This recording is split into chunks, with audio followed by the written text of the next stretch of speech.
Parte ng pangangalaga sa ating kalusugan ay ang pagbibigay halaga para sa ating kalikasan kung saan tayo naninirahan. Kaya naman, tunghayan natin ang kagandahan ng solar power services mula sa Negosyo Tayo. Panoorin po natin ito.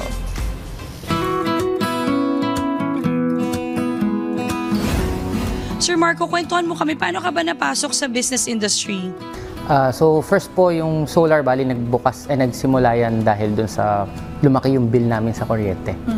So my wife took the advantage na electrical engineer po ako. Sabi niya mag-start kami mag-business ng solar. We're into air conditioning kasi noon at that time. So we all know that solar, if you're going to acquire solar powered units, hindi siya not so much affordable. Alam natin na pricey siya. So, how do you promote your business? Paano pa natin pinupush to get more consumers and customers? Kasi masyadong malaki siya, para kang bumili ng sasakyan, parang gano'n. So, para affordable. And then, we're moving into lalo na yung mga middle class, yan, yung mga 5 to 10,000 yung bill. We will do some arrangement with them para mas ma-afford nila magkaroon ng solar power. So, kinakaya ma-zero yung electricity mo?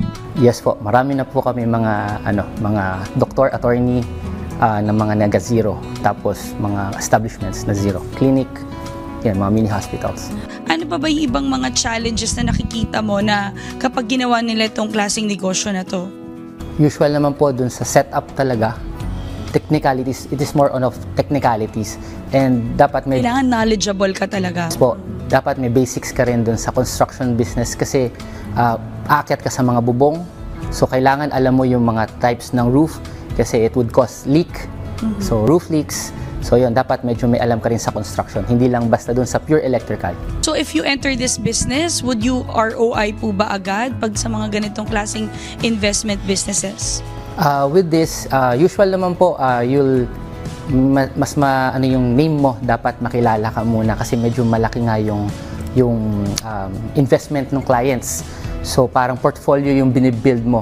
So ang masasuggest ko lang, build your portfolio well para makagain ka ng maraming clients. Then afterwards, hindi siya ganun kabilis mag-ROI, pero syempre your name will be known pagka ganon. Can you share with us yung mga services na ino-offer ng solar business nyo?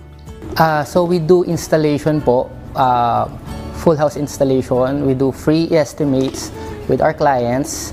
All types of roof, we can do that. We do batteries and on-grid and off-grid. Sir Marco, bakit ba importanteng pumasok sa pagnenegosyo ang bawat mamamayang Pilipino? Sa amin po, nagnegosyo kami syempre para ma-free up din kami dun sa mga financial obligations or maging comfortable yung life, no?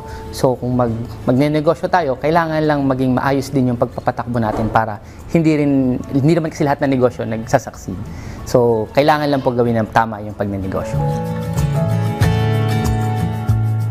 Huwag mong hayaan na ang ideas mo ay manatili lamang na ideya. Take action and make it happen. Yan po ang aral na ibinahagi sa atin ng business owner na si Marco Hilario.